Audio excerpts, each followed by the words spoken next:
कि 2022 के पहले इस क्षेत्र में राजधानी की विधानसभा 176 मोहनलालगंज ऐसी पिछड़ी थी कि कोई भी व्यक्ति ये नहीं कह सकता था कि हमारे लखनऊ राजधानी की ये विधानसभा है। रोडों का बुरा हाल, जो पंपलेट पे प्रचार सामग्री पे मेरे नंबर छपे थे वही मेरे पर्सनल नंबर है, उन्हीं से आज भी मेरी बात होती है। मेरे एक एक क्षेत्र का व्यक्ति मेरा अपना है, मेरे परिवार का है। मैं उनके सुख दुख में शामिल होऊंगा, हर कार्य को बेहतर अंजाम देने का काम करूंगा। 4 पुलों का निर्माण कराया, 3 रामलीला मैदान का 4 करोड़ की रुपए से उसको बेहतर बनाने का काम मैंने किया। 100 बेड के हॉस्पिटल का मंजूरी मिली। 2 फायर ब्रिगेड बनाने का मैंने काम किया, एक गोसाईगंज में, एक मोहनलालगंज में। मुझे लगता कहीं से लगते नहीं विधायक है, क्या बात है। उन्होंने मुझसे कहा कि तुमको रोक लेते हैं सुरक्षाकर्मी, एक लंबा पैजामा कुर्ता और सदरी पहन के चलो। तो मैंने कहा देखिए, जो चीज़ें मेरे पास हैं वो बदली नहीं जा सकती, मैं बदलूंगा नहीं। और 1996 में मैं 800 रुपये की नौकरी करता था। अच्छे काम को लोग पहचान जाते हैं तो फिर वो इंसान को भी पहचान जाएंगे। तो लोगों को ज़्यादातर लगता था कि ये विधायक नहीं, कोई आम आदमी पिला जा रहा है विधानसभा के अंदर। नमस्कार, मैं हूं पीयूष मणि अवस्थी। आप देख रहे हैं इंडिया जंक्शन। इंडिया जंक्शन की खास मुलाकात में आज हमारे मेहमान हैं मोहनलालगंज सीट से विधायक अमरेश रावत जी। कौन है अमरेश रावत जी, और आखिर जनता ने इन पे क्या उम्मीद करके इनको विधानसभा का सफर तय कराया, और पहली बार विधायक बनकर ये जनता के लिए सुख दुख में हर पल खड़े नजर आते हैं। आज हम जानेंगे इनसे, पूछेंगे कई सवाल, देते हैं कैसे जवाब, आप भी देखिए। नमस्कार विधायक जी, बहुत बहुत स्वागत है आपका हमारे चैनल इंडिया जंक्शन में। पहली चीज़ तो नव वर्ष की आपको बहुत बहुत शुभकामनाएं। पहली बार आपको जनता ने विधायक बनाया मोहनलालगंज से। क्या आपने कभी सोचा था कि आप विधायक बनेंगे? ये हमारे क्षेत्र में मोहनलालगंज में हम 2007 से लगातार समाज के बीच में समाज सेवा के कार्य करते रहे हैं। हमारा 2017 में बड़ी उम्मीदें थी, जनता को भी हमें भी, लेकिन टिकट नहीं मिल पाया। आर के चौधरी को अलायंस में पार्टी ने टिकट छोड़ दिया और वो चुनाव हारे।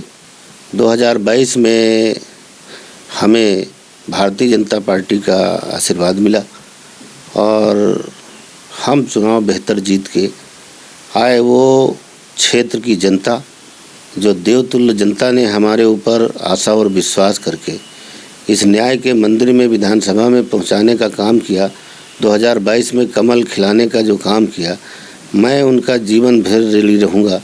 मैं ऐसे देवतुल्य जनता को हृदय से बहुत बहुत धन्यवाद देता हूँ और उनको प्रणाम करता हूँ कि उन लोगों ने अच्छी चीज़ को पहचान करके क्षेत्र का अच्छा विकास हो, क्षेत्र आगे बढ़े, उस दिशा में भरोसा किया और उस भरोसे पे हमने काम किया। जनता की उम्मीदों पे हमने काम किया और क्षेत्र में जो चीज़ें हमारे संज्ञान में आई कि 2022 के पहले इस क्षेत्र में राजधानी की विधानसभा 176 मोहनलालगंज ऐसी पिछड़ी थी कि कोई भी व्यक्ति ये नहीं कह सकता था कि हमारे लखनऊ राजधानी की ये विधानसभा है। रोडों का बुरा हाल, कोई भी ऐसा विकास कार्य नहीं दिखता था जो ये कहा जा सके कि फला सरकार में फला विधायक ने इस चीज़ को बनवाया है। जबकि हमारी विधानसभा में 3 बार विधायक हुए माननीय आर के चौधरी जी और कैबिनेट मंत्री रहे, लेकिन एक भी चीज़ अपने आज उंगली उठा करके ये नहीं बता सकते हैं कि ये मेरे जीवन काल में मैंने ये कराया था। इस बार वो बोल रहे हैं इस बार जब चुनाव 27 में भी आएगा तो 5 सीटें हम जीत लेंगे। वो कहने की बात है, उसमें रटी रटाई बात को कहने से कुछ नहीं होता है। तब कहाँ चली गई थी इनकी वोट? ये तो समय और हालात ऐसे जनता को विश्वास में ले लिया कि आरक्षण और संविधान की बात पे जो ये जीत गए हैं, आज चुनाव कर लें तो इनको औकात मालूम हो जाएगी। उन चीज़ों को बड़े बोल नहीं बोलना चाहिए। हमारी सरकार ने हमारी विधानसभा में 2022 में तो कम ज़रूरत थी, एक भी अग्निशमन का थाना नहीं था, फायर ब्रिगेड नहीं थी। हम गनियार में गए, वहाँ बड़े भूभाग क्षेत्रफल में आग लग गई थी, गेहूं जल के राख हो गया। लोगों से हमने कहा तो बोले पीजीआई से आती है बस गाड़ी पानी आग बुझाने वाली, कभी कभी वहाँ भी नहीं उपलब्ध होती है तो तेलीबाग से आती है। बड़े संघर्ष रहे आपके, संघर्षों ने आपको नेता बना दिया, लोगों के बीच उठना बैठना जाना, विवादों ने घेरा आपको, मगर आप कहीं ना कहीं से हारे नहीं थके नहीं, जिसे बोलते थकूंगा नहीं हारूंगा नहीं और चलता रहूंगा। तो आप चलते चलते चलते 22 में आ गए। उस वक्त भी बड़े संघर्ष थे आपके सामने, हर चीज़ से परेशान थे आप, लेकिन कहीं ना कहीं वक्त ने, समय जिसे कहते हैं, समय का चक्र बदला और आप 22 में विधायक बन गए। अब आपकी विधानसभा में जनता की क्या और उम्मीदें हैं आपसे, और कैसे आप इतनी बड़ी विधानसभा में सबके लिए काम करते हैं, कैसे उपलब्ध हो जाते हैं, किस तरह से अपनी दिनचर्या के बारे में जरा बताइए। मेरे बहुत लोग कभी कभी पूछने लगते थे विधायक जी अपना पर्सनल नंबर दे दो, तो मैंने कहा मेरा वही नंबर जो मैंने चुनाव में जो पंपलेट पे प्रचार सामग्री पे मेरे नंबर छपे थे वही मेरे पर्सनल नंबर है, उन्हीं से आज भी मेरी बात होती है। जनता की बात मेरे से होती, फ़ोन पे समस्याएं आती हैं उसका निस्तारण करने का मैं काम करता हूं। और मैंने एक वादा किया था कि बहुत लोग किसी पद पे जा कर के और अपने भाई को अपनी हैसियत दिखाने का काम करते हैं। मैंने कहा था मैं भाई और बेटे के समान रह करके आपके बीच में विकास कार्य भी काम करूंगा, आपकी समस्याओं को निस्तारण कराने का भी काम करूंगा, और प्रयास मेरा ये रहेगा कि मेरी विधानसभा से एक संदेश जाए कि जो आपसी वैमनस्यता होती है, जो एक चुनाव की एक रेखा खींच करके पक्ष और विपक्ष पैदा करते हैं, उन सब को मैं ख़त्म करके एक तागे में पिरोने का काम करूंगा।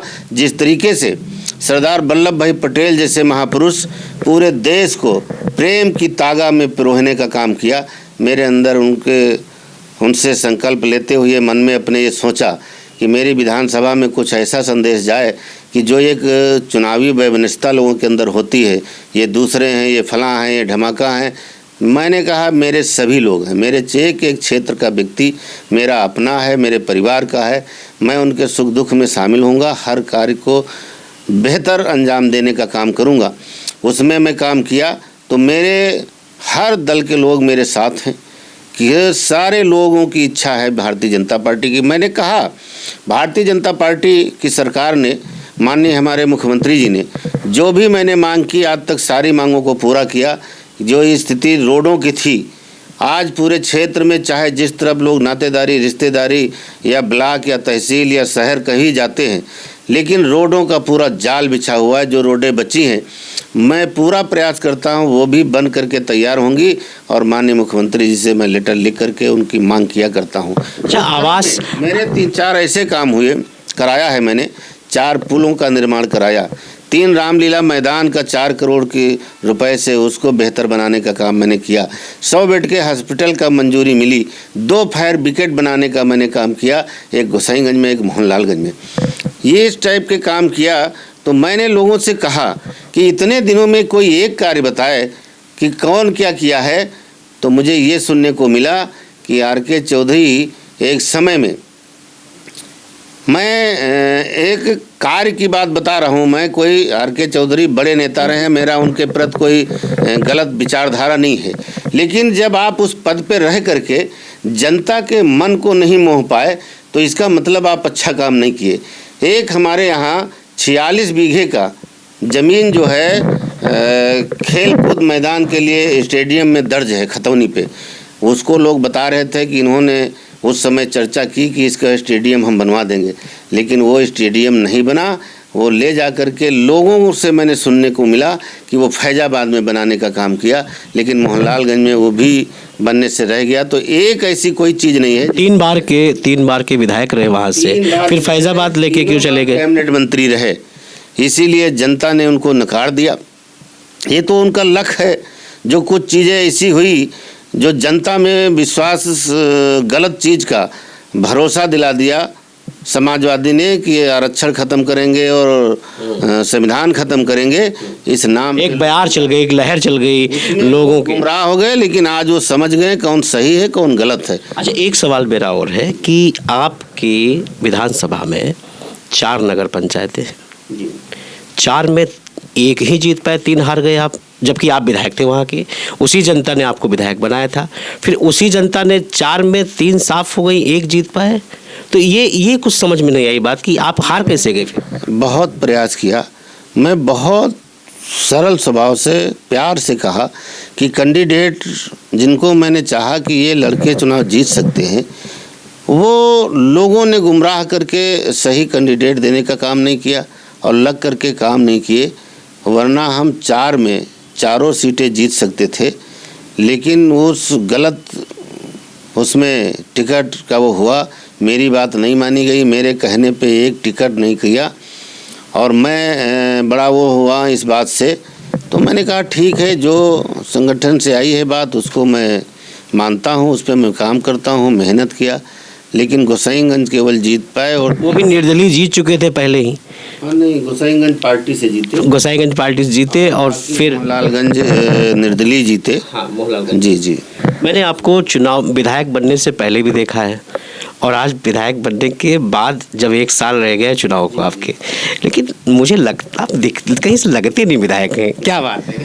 अरे मैं जब शुरू में विधानसभा गया तो मुझे जो वहाँ के सुरक्षाकर्मी रोक लेते थे, तो मैंने कहा क्या बात है भाई, क्या मैं विधायक नहीं दिखता? रुतबा, कपड़े, घड़ी, ब्रेसलेट, कड़ा, ये सब कुछ दिखता नहीं।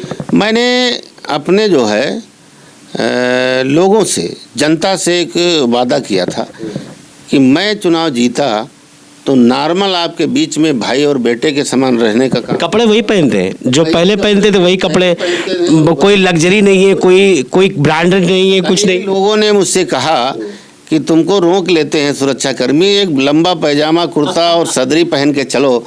तो मैंने कहा देखिए, जो चीज़ें मेरे पास हैं वो बदली नहीं जा सकती, मैं बदलूंगा नहीं। जैसे है रहन सहन, देर सवेर सब लोग पहचान ही जाएंगे। अच्छे काम को लोग पहचान जाते हैं तो फिर वो इंसान को भी पहचान जाएंगे। धीरे धीरे लोगों में आए, लेकिन ज़्यादातर मैं रोका जाता था कि कैसे। तो मैं जब बताता था कि मैं विधायक हूँ तो कहते थे अरे सर जाना नहीं। तो लोगों को ज़्यादातर लगता था कि ये विधायक नहीं, कोई आम आदमी पिला जा रहा है, पिला जा रहा है विधानसभा के अंदर या कहीं। तो अक्सर कई बार रोका जाता था मैं, लेकिन आज सब लोग जान गए हैं, पहचान गए हैं, सुरक्षाकर्मी भी, तो ऐसा नहीं होता है। लेकिन मैंने अपने आप को बदला नहीं। मैंने कहा था मैं जैसा हूँ ऐसा आपके बीच में रहूँगा। मैं अपने वादे पे पूरा मजबूती से खड़ा हूँ और मैंने अपने मर्यादा पुरुषोत्तम भगवान श्री रामचंद्र जी से विनती किया था, आशीर्वाद मांगा था कि मेरे अंदर कोई बदलाव ना आए, मैं जैसा हूँ जनता के बीच में वैसा बना रहूँ और उनका प्यार मुझे और आशीर्वाद उनका मिलता रहे, ताकि मैं उसी क्रम में जो मैंने वादा किया है उसमें सफल रहूं। ये मुझे आपका आशीर्वाद चाहिए। उन्हीं के आशीर्वाद से मैं चुनाव भी जीता था, क्योंकि मैंने शुरुआत जब की थी तो राम मंदिर की सीनरी बना के मैं घर घर पहुंचाया और मैंने मर्यादा पुरुषोत्तम श्री रामचंद्र जी की बड़ी जो है आस्था लेकर के मैंने काम शुरू किया। और उससे बेहतर मैं जब भरत संवाद सुनता हूँ तो मैं भावुक हो जाता हूँ, रोने लगते हैं जी, कि ये भाई का देखिए दर्द होना चाहिए एक भाई का दूसरे भाई से। लेकिन अभी आपको क्या लगता है कि कोई भरत है इस युग में? ऐसा लगता है कि कोई भरत है, खड़ाऊ लेके बैठ जाएगा? बता दूं, मुझे किसी चीज़ की कभी उम्मीद नहीं रहती। मैंने तो मन में सोचा जो ईश्वर ने और जो लोगों का आशीर्वाद मिला यही मेरे लिए बहुत है। मैं कभी किसी चीज़ों में मेरा मन नहीं भ्रमित होता है। मैं केवल ये चाहता हूँ प्यार और मोहब्बत से सभी लोग रहें। मैंने देखा जब पक्षियों का किसी आप डाल पे बैठे हो तो पक्षी कितना आपस में, जबकि वो बोल नहीं सकते, अपनी भाषा में प्यार से गुटरगू करते हैं। तो इंसानों को तो ईश्वर ने सब कुछ दिया है, अपने विचार व्यक्त कर सकते हैं, अगले की बात सुन करके देख करके उसके विषय में जवाब दे सकते हैं, तो सब कुछ ईश्वर ने दिया है। तो अपने जीवन को जितना बेहतर जी लीजिए, बिना विवाद के जी लीजिए, उससे बेहतर कुछ हो ही नहीं सकता है। तो मेरे मन में यही रहा, मैं यही लोगों को बताता भी हूँ। और जिस क्रम में मैं बहुत ही गरीबी से अपने जीवन को, लेकिन अपने जीवन में मैं 1 भी % अपने रास्ते से डगमगाया नहीं और आज मैं यहाँ तक पहुँचा हूँ, विधायक बना हूँ। और 1996 में मैं 800 रुपये की नौकरी करता था। एक आईपीएस अधिकारी थे ईश्वरदीन रावत जी, और वो पासी जागृत मंडल के अध्यक्ष थे, मैं उसमें मेंबर था। तो यानी कि आपने सारे दौर को इन्हीं आँखों से देखा है, समझा है और जाना है। बस एक सवाल मेरा आखिरी और आपसे है, उसके बाद हम अपनी बात को ख़त्म करेंगे। आपकी लोकसभा सीट मोहनलालगंज हार गई, क्या कमी रह गई? आप वहाँ के विधायक थे, क्या कमी चूक कहाँ पे हो गई? आप बताएंगे। संविधान की बातें उठी तो क्या उनको मोटिवेट जनता को आप करने में असफल हो गए? क्या समझा नहीं पाए आप? देखिए, दो चीज़ें रहीं। हमारे चुनाव के समय जो संगठन में परिवर्तन हुआ, मंडल बदले गए, और जो बदले गए उनको समायोजित नहीं कर पाए, लोग आपस में जोड़ नहीं पाए, वो एक दूसरे के पक्ष और विपक्ष में खड़े होने का काम किया, वो उसका भी खामियाजा भुगतना पड़ा। और संविधान और आरक्षण की जो बात लोगों ने जनता के अंदर डाल ले गए विपक्ष ने, उस पे वो कामयाब हुए। हमारी तरफ से पहल ऐसी नहीं हो पाई कि जिससे वो उसकी कटाक्ष हो जाती और वो वोट न जाने पाता। दूसरा, एक साजिशन कुछ लोगों ने लग करके चुनाव को हराने का भी काम किया, जो नहीं करना चाहिए था। कि जिसको कहते हैं कभी कभी कि आस्तीन के सांप होते हैं, तो जिस दल में हैं उसी दल को ख़त्म करने का काम करते हैं। ऐसे लोग समझिए अपने साथ गलत कर रहे हैं, किसी और के साथ नहीं कर रहे हैं। हमारी आज पार्टी सत्ता में है, बेहतर काम कर रही, जनता के हितों में काम कर रही, और जनता खुश है तभी आपका भी मान सम्मान बरकरार है और मान सम्मान बढ़ेगा। लेकिन आप उसके साथ उसमें गलत कर रहे हैं तो आगे कहीं आपको कोई जगह ऐसी नहीं मिलेगी। जो सम्मान आपको भारतीय जनता पार्टी में, वो दूसरी जगह नहीं मिल पाएगा। लेकिन ऐसे लोगों की वजह से चुनाव हम हारे, और वो कहीं न कहीं मेरे साथ भी इस समय हो रहा है। लोग अपने दुख से नहीं, दूसरे के सुख से परेशान होते हैं। ये तो आपका कहना मैं समझ गया। एक सवाल है कि नगराम में राजा नल का किला है, ठीक है, उस पे अतिक्रमण है। सवाल सभी करते रहे, लेकिन आज तक उस अतिक्रमण की तरफ किसी का चेहरा नहीं गया। लोगों ने अतिक्रमण कर रखा है। आप ही के समाज के राजा नल थे, और आज उन्हीं के उस किले पे अतिक्रमण है। अगर अतिक्रमण हट जाए, उसको भी सुधार किया जाए, तो पर्यटन का वो भी एक स्थल बन सकता है। देखिए, पूरी विधानसभा में हमने एक पूरी फाइल बनाई है कि जितनी भी हमारी राजस्व की ज़मीनें हैं उनको सुरक्षित कब्जे में लिया जाए। और माननीय मुख्यमंत्री जी ने भी कहा है कि उन लोगों को छोड़ करके जो गरीब लोग, असहाय लोग हैं, जिनके घर नहीं, जिनके जगह नहीं, उनको कहीं न कहीं व्यवस्थित करने के बाद ही हटाया जाए। और जो भूमाफिया टाइप के लोग हैं, कब्जा किए हैं बड़े लोग, वो सारे कब्जे हटाए जाएंगे। उस पर मैंने पूरी सूची, जो इससे पहले डीएम साहब थे सूर्य प्रकाश गंगवार जी, मैंने उनको भी पूरी फाइल दी थी। और आज एसडीएम साहब के बीच में भी मैंने बात रखी है कि कोई भी, मैं क्योंकि लखनऊ ज़िले में क्षेत्रफल के आकार में मोहनलालगंज से बड़ा क्षेत्रफल किसी विधानसभा में नहीं है, इतनी सरकारी भूमि किसी विधानसभा में नहीं है। जनसंख्या के आधार पे तो सरोजनी नगर बड़ा है, लेकिन क्षेत्रफल के दृष्टिकोण से हमारी विधानसभा से बड़ा इस ज़िले में कोई क्षेत्र नहीं है।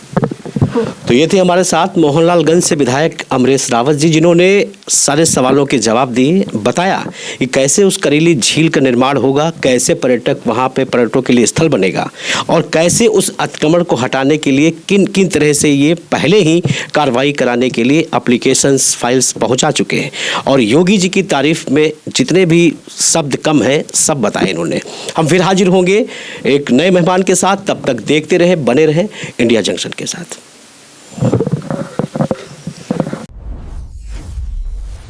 इंडिया जंक्शन, खबरों का जंक्शन।